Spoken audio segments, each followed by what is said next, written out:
बहू कहाँ है? आ जाओ चाची आ जाओ।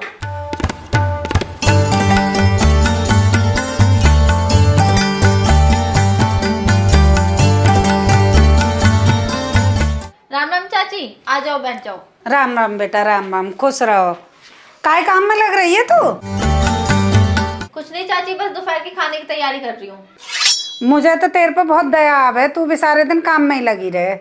अरे चाची फिर क्या हुआ, काम किसी और का थोड़ी है, अपना ही तो है। अरे मेरा तो दिल इसलिए जलता है, तू तो सारे दिन काम में लगी रहती है और तेरी देवरानी ना वो तो मौज से रहती है। फिर क्या हुआ चाची, अभी उसका नया नया ब्याह हुआ है, उसके खेलने खाने की उम्र है, फिर तो बाद में उसे घर में संभालना है। नहीं नहीं का मतलब ये थोड़ा ही है कि वो कभी काम से हाथ ही ना लगावे। चाची वो नौकरी भी तो करती है, फिर शाम को आके मेरी घर काम कराती है। ठीक है, बेचारी बेचारी कह के ना उसे सिर पे चढ़ा ले। ठीक है चाची, ये बताओ किस काम से आई हो? कुछ ना बेटी, वो 1000 रुपये चाहिए थे, कुछ दिन बाद ही वापस कर दूंगी। ठीक है चाची।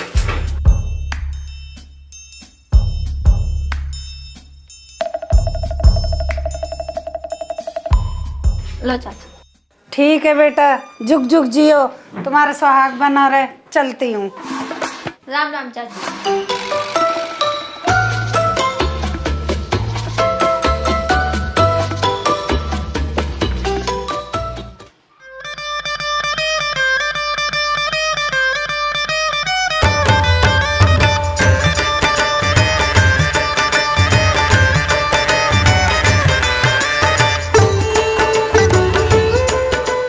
अरे घर में है कोई क्या?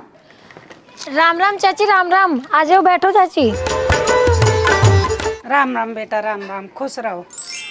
काय काम में लग रही है तू? कुछ ना चाची, रात के खाने की तैयारी कर रही हूँ।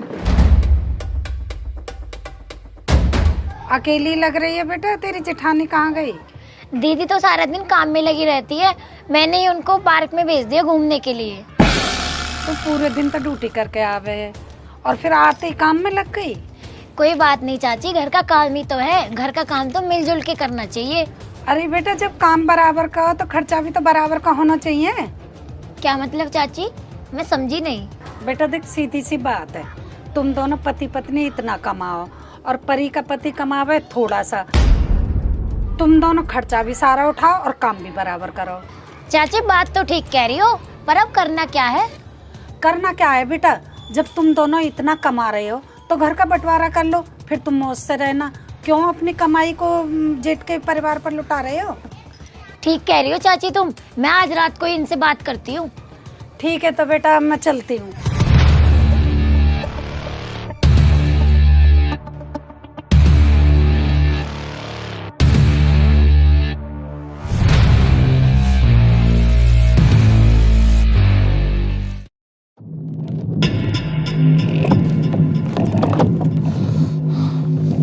ऐसे चुप रहने से काम नहीं चलेगा, जो पूछ रहे हो उसका जवाब दो मुझे। मेरे साथ बकवास मत करो। अगर तुम्हें इतनी दिक्कत थी तो क्यों शादी की मेरे साथ? मुझे पता होता ना तुम अपने भैया से इतना डरते हो तो मैं बिल्कुल शादी नहीं करती। अरे क्या हुआ अमन, किस पे चिल्ला रहा है? इस पे चिल्ला रहा हूँ और किस पे चिल्लाऊंगा? क्या कर दिया इस बेचारी ने? भैया ये पूछो क्या नहीं किया। 2 दिन शादी को नहीं हुए और मैम साहब को घर में बंटवारा करके अलग रहना है। तुमसे अलग करना चाहती है भैया मुझे। ऐसी क्या गलती होगी काजल हमसे जो तुम अलग होना चाहती हो?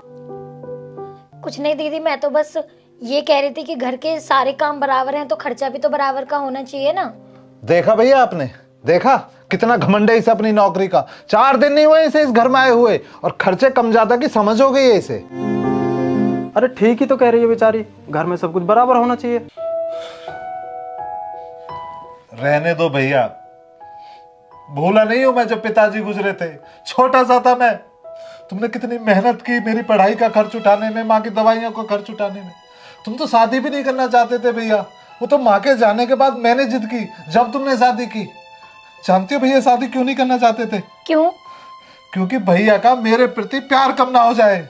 अरे भगवान है मेरे, और तू इनसे अलग करना चाहती है मुझे। देख काजल, इस बार तो तूने बोल दिया है, अगर आज के बाद दोबारा ही बात इस घर में की ना, मैं तुझसे अलग हो जाऊंगा।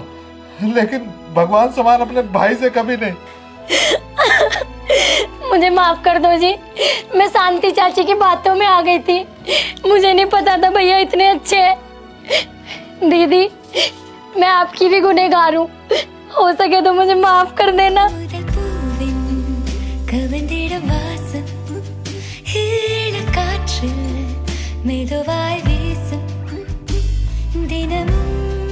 अरे तू क्यों रो रही है?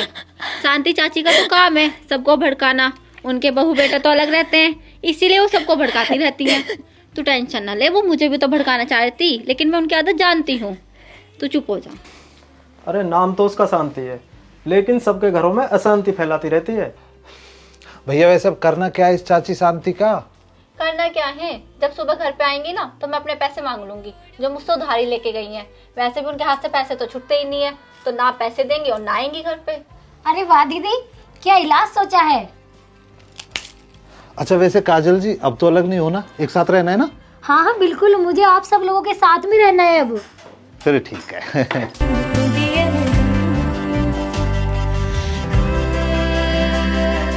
राम राम जी। लेडीज फर्स्ट, आप बोलिए। बचपन में मैंने एक कहानी सुनी थी जिसमें एक लकड़हारा होता है, उसके 4 बेटे होते हैं। वो बहुत सारी लकड़ियों को इकट्ठा करके एक गट्ठ बना देता है और चारों बेटों को बुलाता है, उनसे कहता है कि इसे तोड़ के दिखाओ। चारों बेटे एक एक करके तोड़ते हैं, कोई नहीं तोड़ पाता। उसके बाद वो लकड़हारा एक एक लकड़ी चारों लड़कों को दे देता है और वो तोड़ देते हैं। तो इस कहानी से हमें सीख मिलती है कि अगर हम अकेले रहेंगे तो कोई भी हमें तोड़ सकता है, इसके साथ ही अगर हम एकजुट होकर रहेंगे तो कोई हमें तोड़ नहीं सकता। बहुत अच्छी बात है। इसीलिए भाई देखो, परिवार बहुत बड़ी चीज़ है और परिवार शब्द ही कितना सुखद और अच्छा लगता है सुनने में भी। तो परिवार को बना के रखिए, परिवार का आदर कीजिए, अपने अपनों का सम्मान करिए, उनसे अपने रिश्ते खूबसूरत और बेहतर रखिए। बाकी वीडियो आपको कैसी लगी कमेंट करके ज़रूर बताइए। इस चैनल को ज़रूर सब्सक्राइब कर लें, वीडियो को सभी के साथ शेयर करें और कमेंट करके हमें बताएं आपको वीडियो कैसी लगी। बाकी मैं स्पेशली थैंक यू बोलना चाहूँगा अपनी आंटी जी को, जिन्होंने शांति का किरदार किया। उनका व्यवहार और स्वभाव बिल्कुल उसके अपोजिट है। आंटी बहुत अच्छी हैं और वो हमेशा सपोर्ट करती हैं। आंटी जी आपको दिल से बहुत बहुत धन्यवाद। आप अपना प्यार और आशीर्वाद इसी तरह बनाए रखें। बाकी आप लोग भी अपना ख्याल रखें, अपने परिवार वालों का आदर करें और उनका ख्याल रखें। मेरी तरफ से अपने सभी परिवार वालों को नमस्ते ज़रूर बोल दें। नमस्ते।